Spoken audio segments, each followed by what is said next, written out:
This Choircast show is brought to you in part by the Jonathan_Foster podcast. It's a podcast that lives at the intersection of mimetic theory and open and relational theology, given that your host has degrees in such thinking as well as many of his guests. So if you're interested in helping humanity evolve and take healthy steps forward into non-scapegoating, non-binary, non-violent love, you should check it out. Find the Jonathan_Foster show on all fine podcasting platforms everywhere. Western Christianity has spent the last 2,000 years telling everyone they're separated from God. This is Not Church with John and Nat Turney and Bethany Shea. Hey, everybody. Welcome back to the podcast. My name is Nat. I'm here with my brother, John. Say hi, John. Hi, John. And our aforementioned, that's a probably terrible way to use that word. You know, you're just going to have to come up with new words. You should have a thesaurus in front of you every time that you introduce me. They're recently referred to as the aforementioned adopted sister. I could say like adopted baby sister because she's so young. I mean, she's like, are you old enough to do this podcast by yourself? Should you have your husband's permission? Oh, shoot. He went there. Anyway, Bethany, say hi to everybody. Hi, everybody. Hi. So glad to be here. What you did in that moment that you don't even realize you did? What I do? You were so quick to say what you said. You said what I told you to say.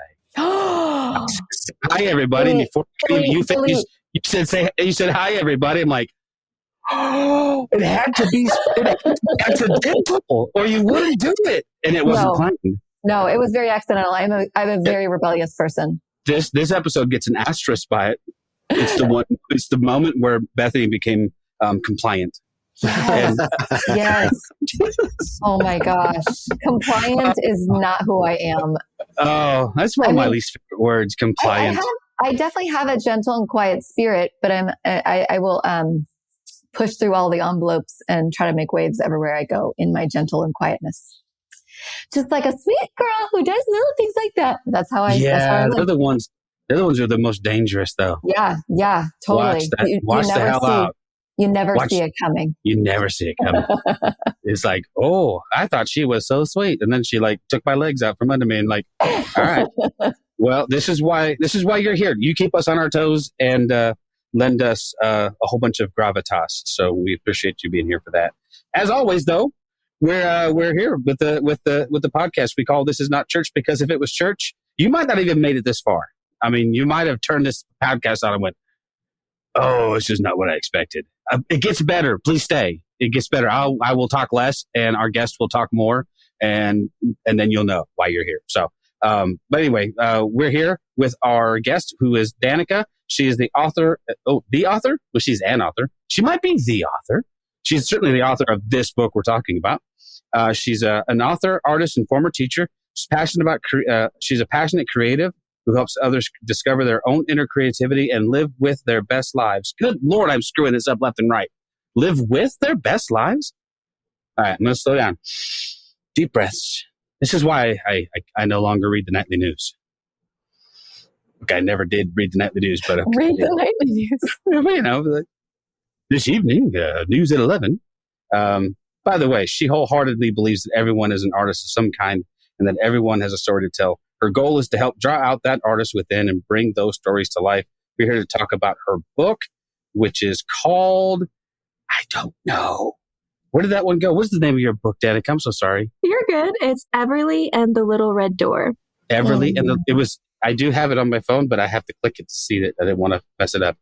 So an amazing children's book published by Choir, correct? Yes. Our good friends at Choir. Bum, bum, bum. There's your newscast voice. There it is. There you go. Our good friends over there at Choir. And you also have an illustrator who I didn't mention. You can mention her if you'd like to. What was your illustrator's name? Her name is Jess Hott. I wanted to mention her because the art in this book is really cool. Right. It is really cool. So I mean, it was just flipping through it. It was very nostalgic in a lot of ways. It was like very reminiscent of books that I read to my kids when they were little. Totally. Just well done and very awesome. But we'll let you talk all about that. But welcome to the podcast. How are you, Dannika? I'm doing well. How are you? Doing all right. I'm stumbling at the moment. It's Monday. It is Monday. Why did we do this on Monday, John? Because I don't have to work on Monday. Oh, that's right. That's right. So this is all for John's convenience. Yes, it is. The rest of us can get bent. I get it. John works in retail, so John hasn't had a normal schedule in like 30 years. Would you even know what to do with yourself if you had like a normal, like set 9 to 5 or something to something job? No, I wouldn't know what to do. Oh, that sounds so boring. Oh, I don't know. It sounds predictable. It means you can plan things. You say boring. I say plannable. Like it's so hard to do anything when you're like, well, I might have to work 2 to 10 next week and then 4 to 11. And then it's crazy. But anyway, talk to us about your background a little bit if you wouldn't mind, Dannika. Just let us know a little bit about you. I assume since you've published with Choir, there might be a spiritual component, although there may not be. I don't know. I don't want to assume, but if there is, talk to us a little bit about that, and then let's get started on that. Yeah. You're right. There is a spiritual component in my story. I guess the term would be deconstructed. All right. We know that. So definitely not a Christian anymore, but very much grew up in that world. Private Christian school, graduated from Bible college, worked for a church for many years. So very much in that world. Could be my twin sister. Yeah. I'm very much not in that world now. So background very much in church, and then always writing and creating of some sort. So, that's cool. If you don't mind my asking, was there any sort of particular thing that caused you to start your deconstruction, or were you kind of like the rest of us went like, did that sort of evolve over time of like, I'm not sure I can do this anymore, or did you start? Just curious. I feel like the stories of there being one thing are probably more rare. It was very much the slow erosion and just bit by bit chipping off until there wasn't really anything left. So, Were you, did your family go through a similar one, or did you feel like a little isolated in your deconstruction? What was that journey like for you? Oh yeah. My whole family are still Christian, other than my husband. He sometimes would still refer to himself as a Christian, but very different from the way people tend to think of that. Otherwise it's just us. The rest of the family is still solidly in church world. So a little bit isolating. Yes. They've been, better than I expected when I finally was ready to make that decision public, because part of that decision was not just, hey, I'm not going to church anymore. It's I'm not working there anymore.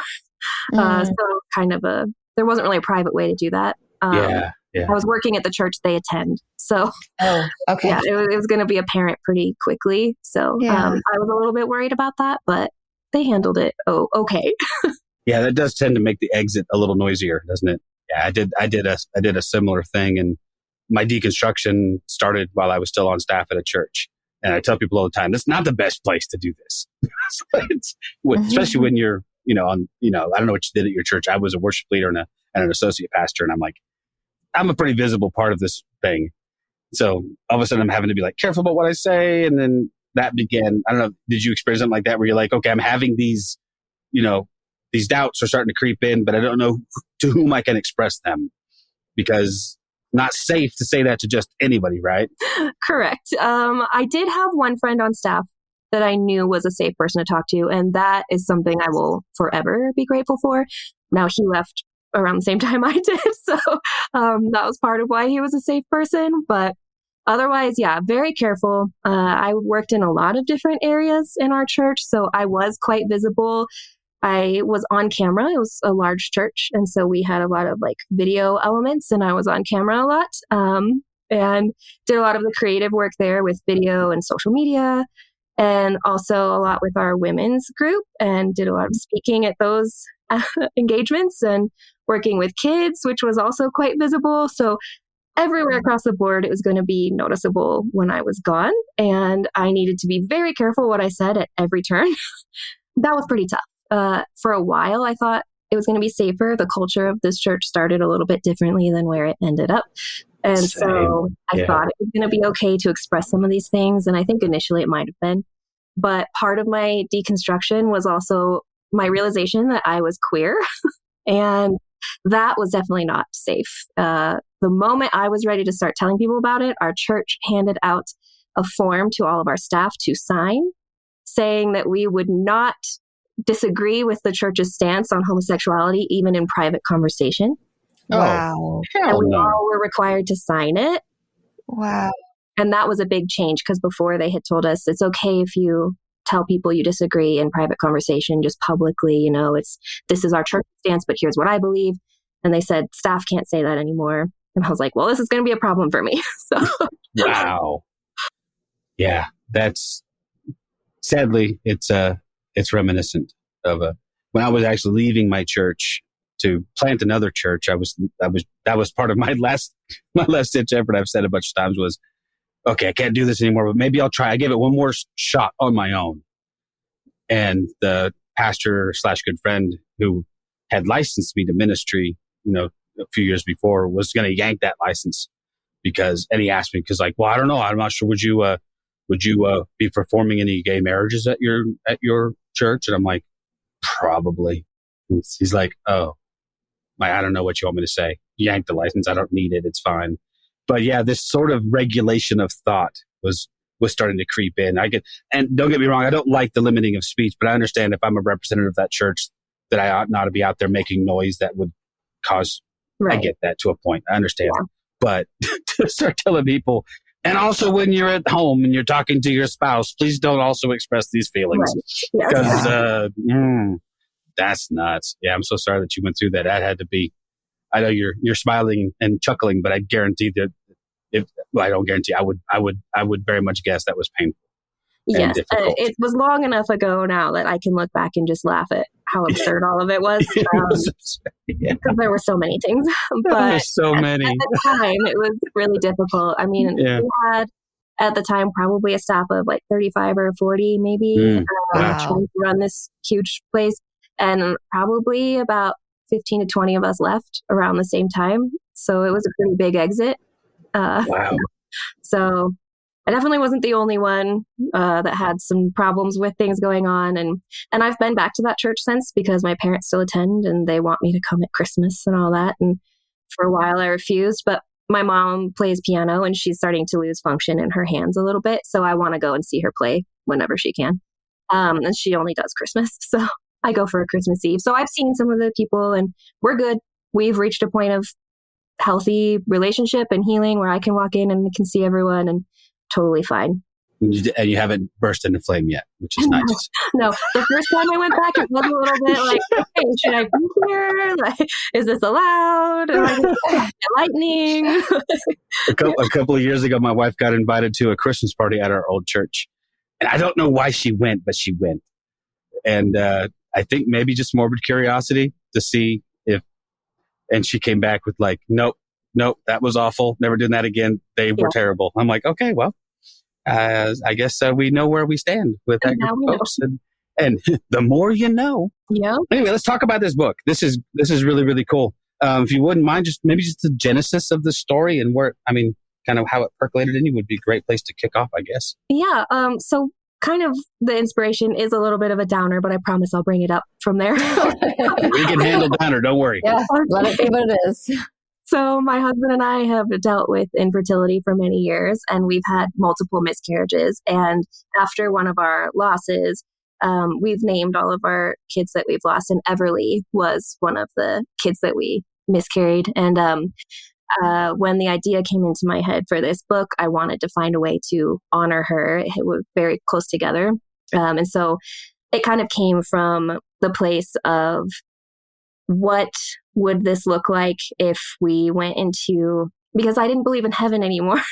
And so it was really difficult, like when people are trying to tell me, because I hadn't been open about the fact I didn't believe in heaven anymore.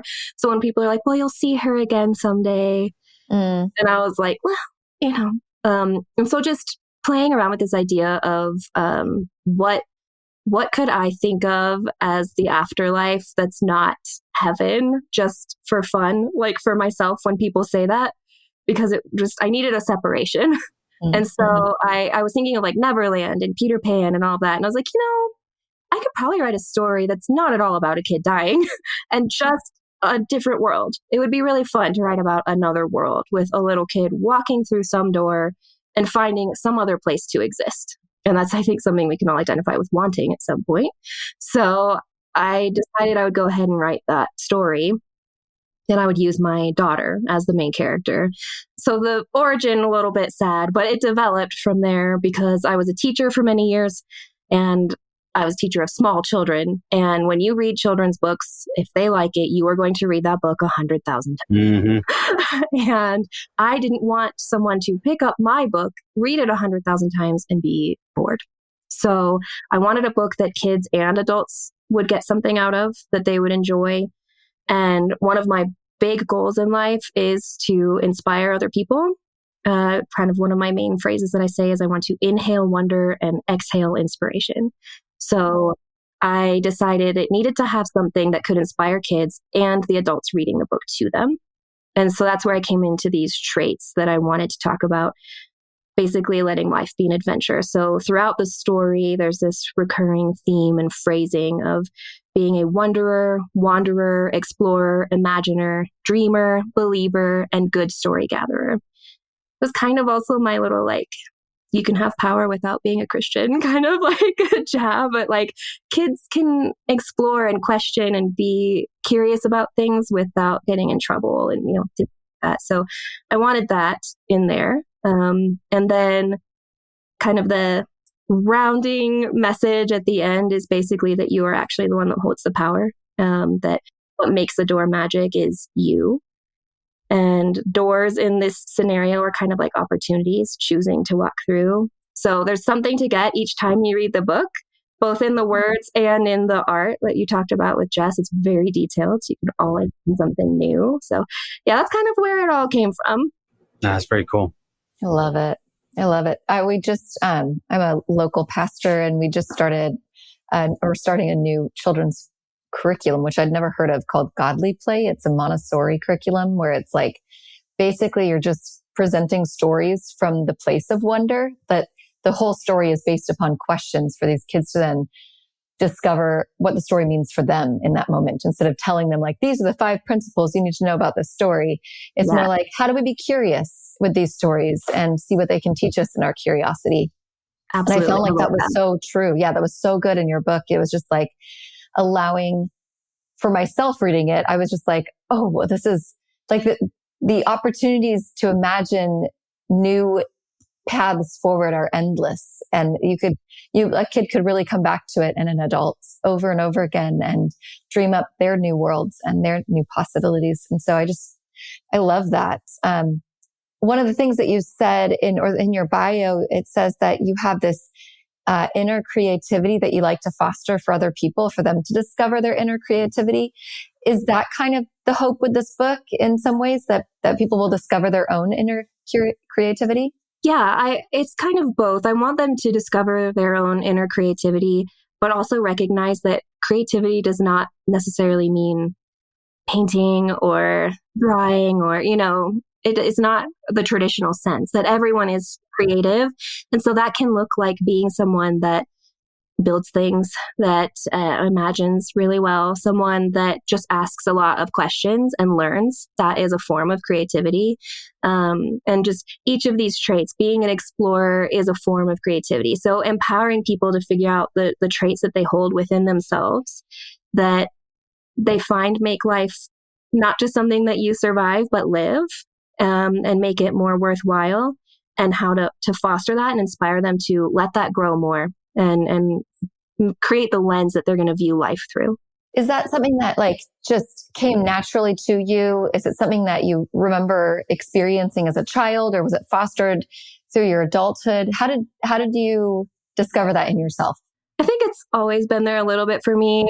I think people might have always described me as the weird kid. Just not too weird. I had friends and everything, but I was always just a little bit off in my own world. And so I was always very creative and aware that it made life way more interesting than it actually was. But I think moving into adulthood and going through, trauma and then church trauma and things like that, you go through so many heavy things. When you start trying to find the light in life again, sometimes you pick it up from other people, right? I'm going to try this thing that this person did that made them feel better, or that seems to make them happy. And you can learn about yourself that way. But ultimately, if you're going to actually find joy in life, you're going to have to figure out what makes you happy. And so digging back into myself and realizing that opening pathways of creativity and then helping other people do that is what brought me the most joy. Yeah. I feel like the way that you have come about this book, the difficulties that you've endured and the suffering that you've walked through with the loss of children is, I don't know, it's just like you're allowing the hardship to create something beautiful for somebody else. And I really respect that. I admire that. I also have infertility stuff, and we've adopted all 3 of our kids. And even that comes with a certain amount of difficulty and suffering of what it means to like think outside of the family box that we were handed, especially in Christian circles. Like, this is what the nuclear family is supposed to look like: a mom and a dad and 2.5 kids that were born from your own body. And it's like when we create more opportunities, and I think this is what you're doing here with your book, to think outside of that box, to wonder, to imagine, to dream a new path forward. I don't know. I think it just opens up all sorts of exciting opportunities that don't really fit that same box that you were probably handed. So I'm really grateful for what you've written and putting it out there for the rest of us, like creating from your own sense of suffering. Thank you so much for saying that. Yeah. And you're absolutely right. It is trying to come outside of that box, because in my years of teaching kids, I saw them really pushing against the walls of those boxes. And I tried to do everything I could to open it up for them. And so this was also partially just for those kids I was teaching at the time I wrote it, of just, I don't want you to grow up feeling like you have to be stuck in this one way of doing life. I want you to know it's okay to explore this, express this, And so just trying to create a safe place for them in a lot of different ways so that they don't grow up as the adults that don't know how to handle all of this life stuff they've been handed. So it was a little bit of both. And my husband and I are actually in the process of adopting. So it's really, oh my gosh, I know what you're talking about. There is a lot of grief even in that beautiful but hard process.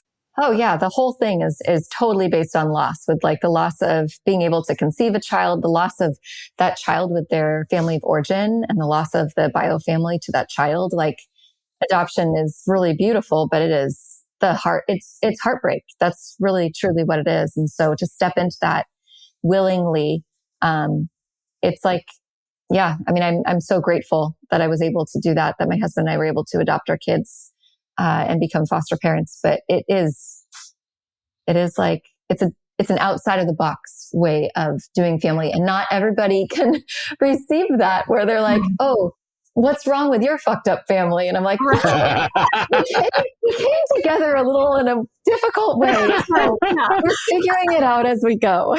I got news for you. I have 4 of my own children. That's no fucking picnic. Right. I kid. It is really weird though, the boxes. As soon as you said what you said, Bethany, I remember sitting in church on a Mother's Day. Yeah. And I remember having this conversation. I'd had this conversation with my friend / pastor for a couple of years. I'm like just cautioning him, like, Mother's Day is tough. Like, so it's celebratory and it's but tread lightly. Like, and he went full bore one Mother's Day, and he said something from the pulpit that caused my wife to walk out. And it was like, essentially he had his wife and his 7 kids on the stage and said something to the effect of, we love big families in this church because God blesses big families. Oh, and I could just hear dozens of women's hearts break.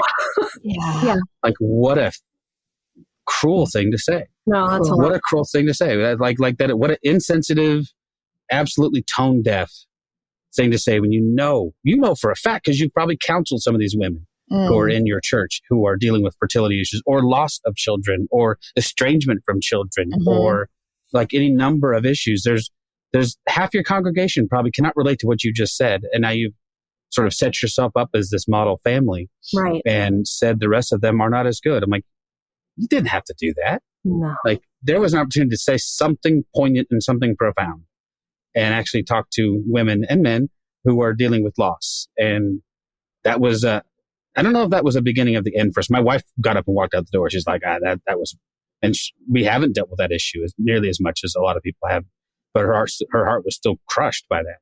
Right. Like what got some humanity in her. So yeah. Shocker. I like her. She's a good person. But this pushing back against the box, I love it. one thing I wanted to mention before I forget is I had an immediate sort of Alice in Wonderland moment. Totally. Which I'm hoping was intentional. If not, then I imagined it. But when she sees the door and then she's suddenly the size of the door without having to do any kind of funky incantation, didn't have to, this one makes you small. Drink a potion. But I did have a very, and the next thing that came to mind was Narnia. Yeah. Yep. Yeah. It was like walking through this small door into this enormous world and going, oh, things aren't what they seem. Yeah, Yeah. exactly. No, you're not imagining it. Those influences are both there. Yes. Well, like the door in itself is like it's there or it's not there, right? It wasn't there. Yeah, and it one is page there. is there, one is right. And so that's kind of, for me, that's kind of Narnia. Even in the artwork, one side there's no door. In the very next picture, the door is there. Yeah. Right. So that, for me, that was the kind of the Narnia thing. Like, one person might see it, one person might not see it. Yeah. One person needs to be maybe more coaxed to see it. Mm-hmm. So like gently brought along in the story to say, okay, I could see how I could see my door. Yes. Yes. Well, and I love that how towards the end, that's exactly what Everly does. Is she's like, she brings other people into experiencing what she experienced. Like, hey, if you look, you'll see it too. And it was really sweet. Exactly. Yeah, I wanted to make sure that this was something that would encourage kids to share the things that they've learned or done or, created, imagined. And what better way to do that than the main character goes back and tells everyone about this special place and how to get there. Mm-hmm. Well, and there's something weird, and maybe it's just me, but I don't think so. There's something when you're a kid about imagining yourself really small. Yes. And imagine yourself really big, like something so like. And I remember, John, you might remember this. Remember, it's the mouse and the motorcycle. Yeah. Oh yeah. There was something about like diving into the Beverly Cleary, I think was who wrote that, but a kid's book, about this little mouse who rides a motorcycle and is like, and you like put yourself in the shoes of this little tiny person, try to navigate this world. And it's a Hollywood trope. I mean, Honey, I Shrunk the Kids. There's you can look at all kinds of things where Inner Space. Remember that movie where they got shrunk and stuck inside the body of a yeah, that was so weird. Osmosis Jones, where Osmosis Jones, where you got to go inside the immune system and Bill Murray's nasty bacteria-ridden cold. And but there's something sort of magical about that. And I wanted to say, I'm sitting at work, Dannika. I was just sitting at work today, and I'm leafing through your book. And I'm like, oh, kid's book, this would be interesting. And the writing is great, and the artwork is teleporting. Yes. Yes. Like it was like I was immediately like it was emotional triggers in good ways. Right.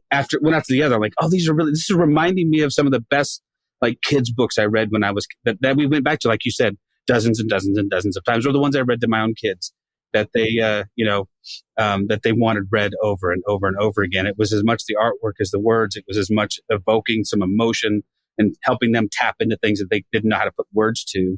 And suddenly they have this pictorial representation of, yeah, that's it. So kudos for that. I just think it's a really good children's book. I feel like a lot of people, I don't know, they're like, I'm writing to kids, I guess you can write whatever. Right. I did not get that sense at all from your book. No, so very intentional on every side. So since Jess isn't here, I'll explain a little bit the artwork that we're talking about. We had so many meetings about this, and it took me years to find the right illustrator. The process for this book was not a quick one. It took a really long time to find the right fit. And I feel like, I don't know, it was just somehow meant to be because the way we connected was so random. My parents own a business and they hired a new guy, and my illustrator is his daughter. So it was just so random. But we met and I liked her overall art style already. She just had a good feel in her art. And so I talked to her about the book and I gave her a copy of just, obviously the manuscript, and asked her to just think about it. And she came back to me with a sketch and a concept sketch. And I was like, nope, this is it. You're doing this book. And we talked about wanting to have a very classic feel with the art in the book, that she wanted it to feel like someone sat down and painted this on a canvas and then put it in the book. So she did it digitally by hand, but on a tablet digitally within a program, and she made sure that all of the texturing was still like canvas and watercolor and things like that, just to really get that rich detail in there that would feel so classic, like those books we grew up reading. And she wanted it to be interesting artwork that would be nostalgic for the parents, and detailed for the kids to find new things every time, and the colors that would draw them in. And she works in the library system, so she also is familiar with a lot of children's books, and she knows what she's doing. But this was her first book that she's illustrated, which is astounding to me because she did such a good job. But she's also in school, so it took her a year to do this one. So it'll be a while before the next one comes out.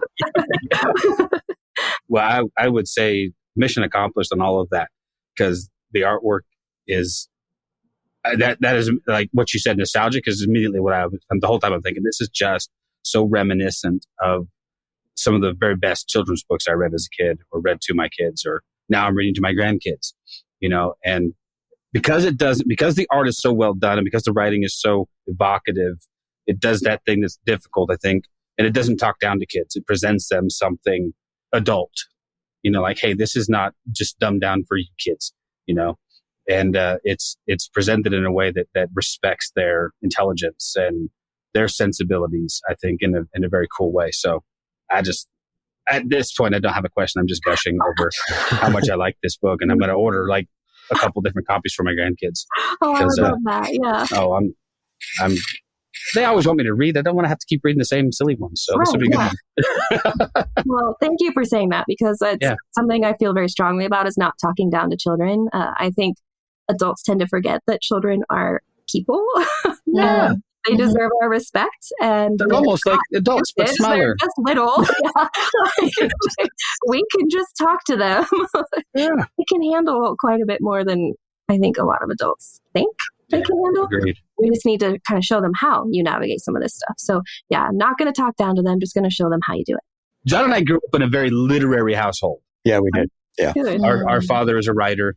John and I didn't, when we grew up, reading kids' books for sure, but we also cut our teeth on like hardcore science fiction, because my dad was a big sci-fi guy. Okay. So I remember reading, Robert Heinlein and Ray Bradbury when I was like 5 or 6. Oh, that's nice. There's still stories I read that they were terrifying as a kid. I'm like, why am I reading this? This is not a good. But so we grew up being taught to respect that. Like, this is a very, very well respected creative outlet, because that was, my father locked himself in his room a couple hours a day, and we'd hear the clack of his typewriter. What's Dad doing? Oh, he's writing. I'm like, oh, that's. Wow. That wasn't trivial. That was Dad, doing something important. And so we were taught to revere that. Well, not kind of exactly to revere that. Our favorite people growing up were people like Asimov and Bradbury. My dad would wax poetic about all the greatness of their prose and all the things they did. But that's how conversations went in our house too. So I like the idea of if you're going to indoctrinate your kids with something, and we all are, indoctrinate them with that. Yep. Yeah. Give them the priority that creativity is something to be valued and aspired to, not something to be squashed. Well, give them permission to. Go ahead, Joe. I was just saying, give them permission to push the envelope. Yeah. Give them permission to, I'm not going to talk down on like someone like Dr. Seuss, but there's only so much hop on pop that you can do before you want to be a little bit more. I mean, and don't get me wrong, I love Dr. Seuss. Dr. Seuss, I think, is a very good starting point, but there's growth from there, right? And that's, but Dr. Seuss also taught us it was okay to make shit up. That's true. That's true. To be silly. Zizzers, zazzers, zuzz. What the hell is that? Nobody knows. But no, you're right though, John. Yeah. No. But age appropriate, right? I mean, right. I mean, I don't know. My mind is a Twitter. Is that a thing? Can you say, or do I have to change it to X now since it's no longer Twitter? You just said you mixed it up, so go for it. There you go. Oh my goodness. John, you had something, man, before I cut you off. I'm sorry. No, that was really it. I was just the idea of pushing the envelope is something I find very important. And I think that's something that you were trying to do with your writing. Again, no real question there, except just thank you for, doing something like that. that is something that, one, I think you can go back and read over and over again, which I think is important. And two, it invites people to push the envelope, to look outside the box, to imagine a different world. And isn't that what we want from our children, is to be able to imagine a different and better world Yes, than absolutely. the one that we potentially have right now? Yeah, it is sort of going the opposite way, is it not? A little bit. Well, and that was the beauty of things like, that's why, John, I don't mean to speak for you, but I bet you would agree, why we gravitated towards things like science fiction and fantasy is because it was such a break from reality, that you could go, oh, what would it be like living on Mars? Right. I wonder what that's like, and people who could do that well, imagine a future of these things or a fantasy world where things are completely different. Right. And now you have centaurs and elves and all kinds of stuff that we only dream of. For a long time, that's the only kind of writing I read was, I live reality. I don't necessarily need to see that every day. Give me something that's a break from all of that and let me do this. So children's books can do that, especially if they're well done. Yeah. Evoke that sense of imagination and wonder. I love the one. That was one of the, in my deconstruction, I don't know if you experienced this, maybe this is a good question for you. One of the things that I started to push back against in my religious upbringing was certainty. Mm-hmm. Because where was the wonder in this thing we called God that should be imminently wonderful? Like there should be all kinds of questions. And there were so I pushed back on them. Like, I don't want these concrete answers because first of all, I don't believe you. Right. Second of all, any God I could imagine and quantify seems like a God that I imagined and quantified. Right. Yeah. So was that something you experienced as well? Like, hey, shouldn't this thing be more expansive and harder to grasp than how we've made it? Yes, I very much experienced that. And that's a conversation I still have sometimes with my mom. She every now and then has kind of these freak out moments of like, I'm just worried because you don't believe in God. And I'm like, okay, well, first of all, let's calm down. I said, I don't know if I believe in God. Fair. I feel like it could go either way and I would be fine. I feel like I can't fully comprehend everything that exists in this universe. So for me to be like, nah, there's no such thing as God is a bit silly. Sure. But I don't have some sort of personal connection to some guy that is in charge of everything. I was like, I don't believe in that. I said, if you want me to believe in something or you want to think of me believing in something, think of me believing in God like the Force, just in everything, all around. Who knows how much influence it has. But I was very much like, how are you so black and white on so many things? Like, you're so sure that this is the answer, but 20 years ago, that wasn't the answer. And suddenly it is. And so there was very much a lot of that. And then also a lot of just pushing back on some of the concepts that didn't make sense to me, that I was like, if God is supposed to be all powerful, then he should be more powerful than me. If God is supposed to be all loving, then I should not be able to hold more love in my heart than God. But the God you're preaching about does not have the amount of love that I have. The God you are preaching about does not have the amount of mercy that I have. And I should not be able to have more mercy than your God. And if that's the case, then that is not the God that I would believe in. And so there was a lot of this pushback of the logic of what they were saying and the wonder at the same time, just right there hand in hand of, I want there to be things I can't know because I know there are things I can't know. And I also want the things I do know to actually make sense. So, yeah. Fair. You are a heretic. How dare you? I really am. How dare? Well, the funny thing was, like in my, in my church raising, I won't say this of my family because it wasn't necessarily true of my family, but my church raising, I was raised specifically not to be a skeptic. Right. Yeah. Let me take that back. I was raised to not be a skeptic to the things they told me, and then to be imminently skeptical of everything else. Right. Mm-hmm. So, the very strange dichotomy of, rather than, hey, this is our blanket stance on things. We don't believe things until we have sufficient evidence to believe them, which would be any skeptic's stance. Like, I'm not saying there's no God. I'm saying at this point in time, I don't have sufficient reason. Right.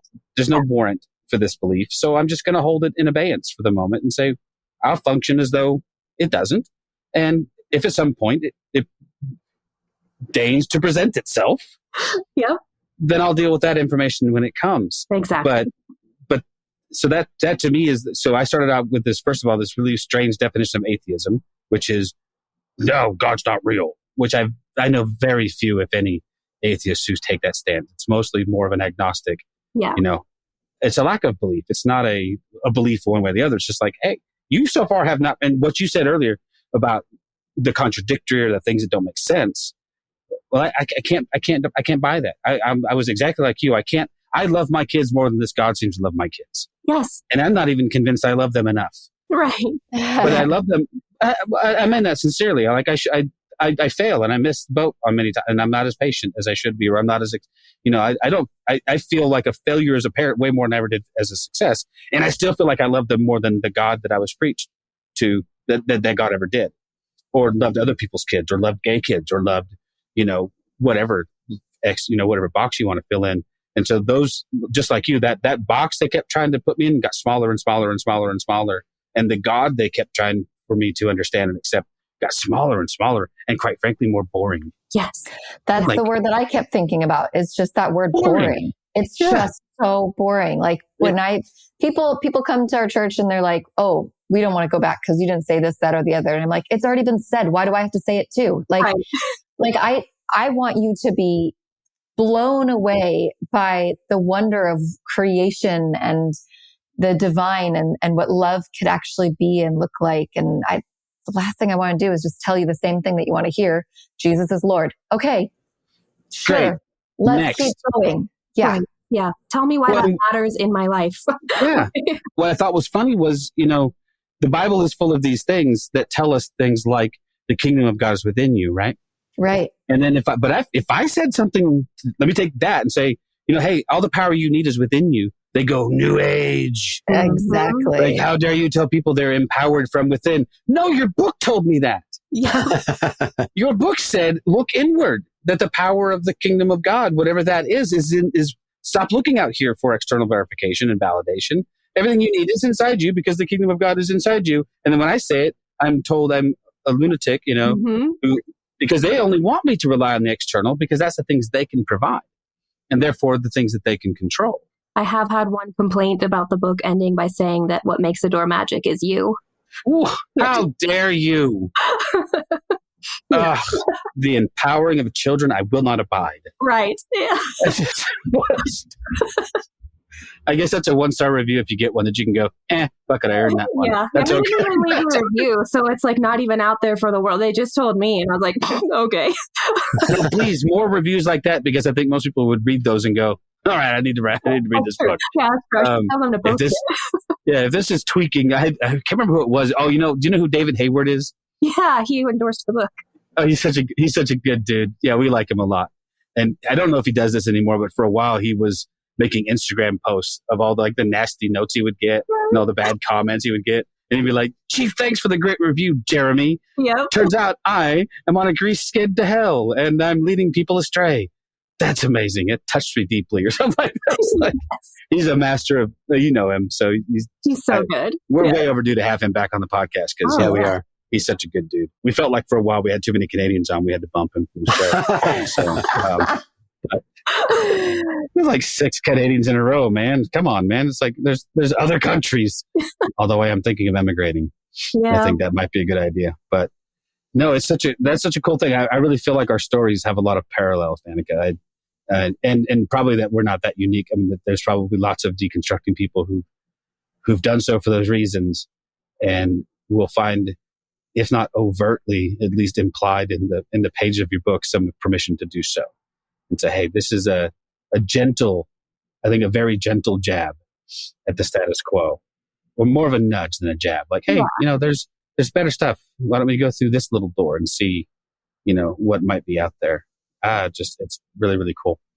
Bethany, I feel like I've said too much. No, you're fine. I was just going to say about the things that people feel really afraid of with deconstructing or when they have their friends deconstruct. There's just a level of fear. And I think the fear is abandonment. And that if you push against the things that they've always held so dear, then they might start to question, and they've seen what happened to you when you questioned, that you were like left out, that you were no longer included in the church family or whatever it was. And that's a really scary thing for people.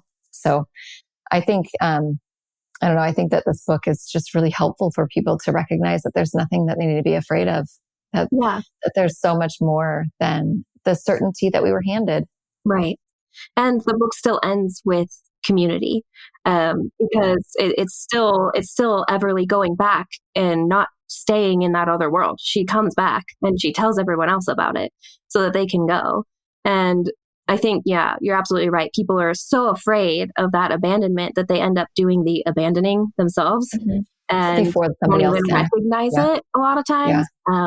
They just feel so hurt or scared, and then end up hurting the person who's actually deconstructing by leaving them before they can be left behind. And so very much just still a coming back to bring other people in, instead of her just staying hidden in this world and being there forever. Yeah, that's so beautiful. You do eventually have to come back from Narnia. Yeah. Which is a bummer, because that's where all the Turkish delight is. Have you ever tried that? Because it's terrible. It was awful. It's terrible. I don't know why he was so obsessed with Turkish delight. No, it's like a nut chew kind of thing. No, you wished. No, it's like this It's like a jelly. It's like a gelatinous thing. It's flavored with rose water. What? It can be dusted with like powdered sugar. I think there's obviously lots of varieties, but it's sort of like a gelatinous kind of. I don't know. When my wife was teaching pre-K years and years ago, her class was reading through The Lion, the Witch, and the Wardrobe, and she made them all Turkish delight, and because that's who she is, and they were like, oh my God! And to a child, they were all like, this is terrible. They still bring it up and like, remember you went to eat that crappy. Like, you got this kid to betray his friends and family for more of this. I'm how I feel. It was a prank. Like, he put it in the book to make all of us try it. He must have. Absolutely. Did he have a friend who was a confectioner of some kind? It was like, oh, we're going to really... He saw what happened with Wonka. And we're like, we're going to see what happens with chocolate chip. I don't know. It was a very strange experience to go, that's not so good. It kind of reminds me of this old Christian comedian years ago said something about Adam and Eve in the garden. Is like, we always imagine that it was an apple that was, but you wouldn't get me to disobey God with an apple. It would have to be like a peach. I'd betray the world for a peach, but I'm not. Come on, an apple is pretty pedestrian. So Turkish delight would not be enough for me to like turn my brother into the witch. Yeah, I would turn him in for chocolate. I would do it for coffee. Coffee. Yeah. The right amount of money. Yeah. A really good nap. If you could promise me 8 solid hours of sleep at any given time, there's not much I wouldn't give you. That's fair. John knows what I'm talking about. This is the last time never mind. We're talking now. We're like giving away our old person status. Yeah, there you go. I used to wonder why my grandfather slept like 4 hours a night. Now I know it starts when you're in your 50s. And you're like, just get to a point. But anyway, we've skidded off the rails again. So. Well, I'm curious, Dannika, are you working on anything else? Is this like a one-off, or do you do things like this all the time, like write poetry and create children's books, or even, create other things? Yeah, I create a lot of things. Definitely not a one-off. Even just in writing, I write a lot of different things. So I'm working on multiple projects right now. There is 2 other children's books that I'm working on. But again, those will be probably quite a bit further down the road, just to give my illustrator time to finish college. Because it takes a lot of her time. So I'm also working on multiple poetry book projects, because I do write poetry. I don't know which one's going to come out first. We'll see. They're kind of racing against each other at this point of which one will be done first. But one of them is a project that will actually be 3 books, dark, light, and color. And then I'm working on one about like seasons of life and literal seasons. And then also working on a nonfiction book about people trying to build their families through various means. Nice. More a book of affirmations though, because during all of our infertility and miscarriages and everything, the only things I could find that were like supportive were like devotionals. And so when I wasn't a Christian anymore, I was like, what am I supposed to do with this? So stop telling me to pray. I'm really sick of you telling me to pray and that it's all in God's plan. Yeah. And so I am basically writing this for past me and a little bit current me. So just different sections in this book that are, affirmations and letters from other people who have had similar experiences. So trying to conceive, adoption, infertility, fertility treatments, realizing you're not going to have kids, just kind of all these different segments. So it'll be that book. Again, don't have a release date for that yet, but working on all of those. And then I write under a pen name for romance books. I'm working on a dark romance under a pen. Yeah, very fun. Yeah, very a dark romance, like love with a twist. Oh yeah, it's inspired by Edgar Allan Poe. Oh wow. Okay. Yeah. I do love Poe very, very much. Me too. Wow. Very twisted. So, yeah. I still have nightmares about A Telltale Heart. Yeah. Yep. But that's amazing. Well, all of that is amazing. We're so glad you took the time to hang out with us today. Thank you. Thanks for sharing. Your book is incredible. Thanks.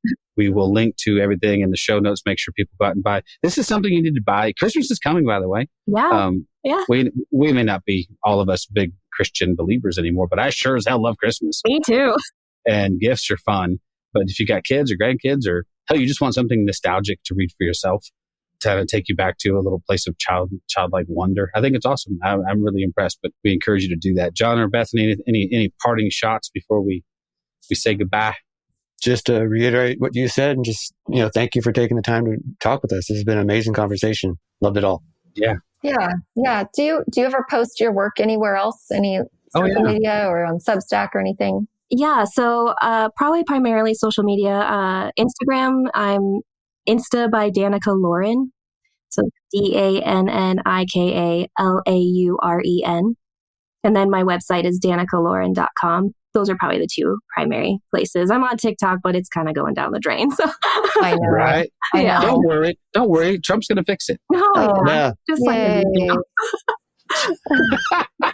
It was not dripping with sarcasm or anything. Lord have mercy. We'll look back on the days of TikTok fondly and go, remember when we had like all this freedom and stuff? But thank you so much for the time. We appreciate it. We'll link to your socials as well. Great. And thank you. man, wish you all the best, all the success in the world. Thanks again. Thank you. Thank you for listening to This Is Not Church.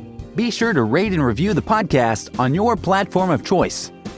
If you would like to partner with us, visit patreon.com/thisisnotchurch, where you will receive exclusive content such as early access to episodes, videos of upcoming episodes, and live Q&A sessions. Be sure to check out our Facebook group or follow us on Twitter and Instagram. All the links are in the show notes. We'll be back soon with another episode.